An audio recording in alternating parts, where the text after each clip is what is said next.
Hi everybody and welcome to Itajaí, Brazil, where the boats have just arrived after a harsh and dramatic leg coming from Auckland almost 3 weeks ago. Later, I will have an interview with Liz Wardley of Turn the Tides on Plastic, where we will talk about what it's like to compete in the toughest sailing race in the world, and the impact it has on working and living together on a boat for 9 months. But first, we'll make sure that the systems on board the boats are ready to go on leg number 8 to Newport. And we'll show you all about the Mastervolt Lithium Ion batteries and their capabilities.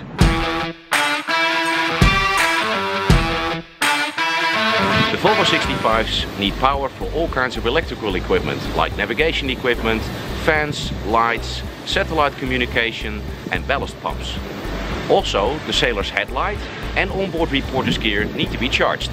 To give all these devices a reliable power source, the boats have been fitted with 2 MLI Ultra 24-5000 batteries, which each provide 180 amp hours. All batteries are equipped with a battery management system, which balances the individual cells and protects the battery from a deep discharge or overcharge. Next to that, the battery management system also communicates to every charging source in the system to control the charge process.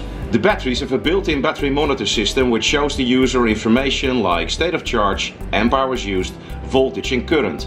This information is shown on the network via the C-Zone Touch 5 display and of course the B&G screens. Lithium-ion batteries can be charged in a very short time compared to conventional lead-acid batteries and have no memory effect. The batteries on these boats can be charged in only 1 hour and the system is fully automated. The sailors only have to start the engine and press a button. This will make the Alpha Pro regulator start and rev up the engine to about 1500 RPM. The alternators will charge the batteries to 100% and after an hour the engine will rev down and the charging process will stop. This system works like a breeze. Stay tuned for our next item in which Gloria will have an interview about the life on board these boats. Hi there, I'm here with Liz Wardley from Turn the Tides on Plastic. They just came from Auckland to Itajaí, and how was that leg for you? Yeah, it was pretty intense. It was pretty hard on the crew and the boat, as you can imagine. But you know, sailing in the Southern Ocean, once you finish, you forget all the hard bits and you remember the good bits and you just want to get back down there again. And you got the Mastervolt Lithium Ion batteries on board. What do you find about them that you like the most? I think that, you know, they're really reliable, and you know, you go to sea with massive peace of mind that you're generally not going to have problems with your batteries.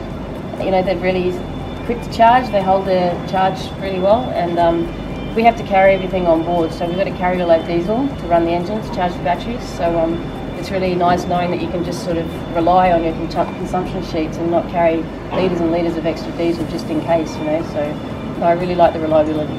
That's great. And so you're all on board. Can you give me a little bit of what your schedules on board are like? So we run a 4-hour on, 4-hour off watch system. So 4 hours on, you're on deck full time. You know, you're making the boat go as fast as possible. Sometimes in the wrong direction, hopefully in the right direction. And you're 4 hours off. In that time, if you get 2 hours sleep, you're doing pretty well. You've got to do any sort of food. You've got to look after yourself, maintain the boat, charge your batteries, and all that sort of stuff. And if there is a manoeuvre in that 4 hours, gear back up on deck, and there may be 2 or 3 manoeuvres in that 4 hours, so sometimes you don't get any sleep, but it's just the way it goes. The only time you really can be private is when you're in your sleeping bag and you pull it over your head and say, "You can't see me!" Because that's the only place you can be, but at the same time you then share your sleeping bag. So when you get out of your bunk, someone jumps back in it, so it's always nice and warm, but you know, it smells with the other person a little bit. Well, that's really good, Liz, and thank you so much for this time, and I wish you luck on this next leg to Newport, and I hope to see you there. Thank you for watching, and next time we will focus on another essential issue, the communications in this race. And now we will end this episode with a tribute to John Fisher. Happy Valentine's Day to Kirsten, the woman that makes me the man I am. And growing up with the love of sailing and watching the Whitbread start, you know, every 4 years out of the Solent. You know, it's one of those things you always dream of doing, and whether you ever get the chance is another thing. You know, if you're lucky enough to get the chance to do a race like this, everyone should grab it. I think, you know, it isn't for everyone, but you should always challenge yourself.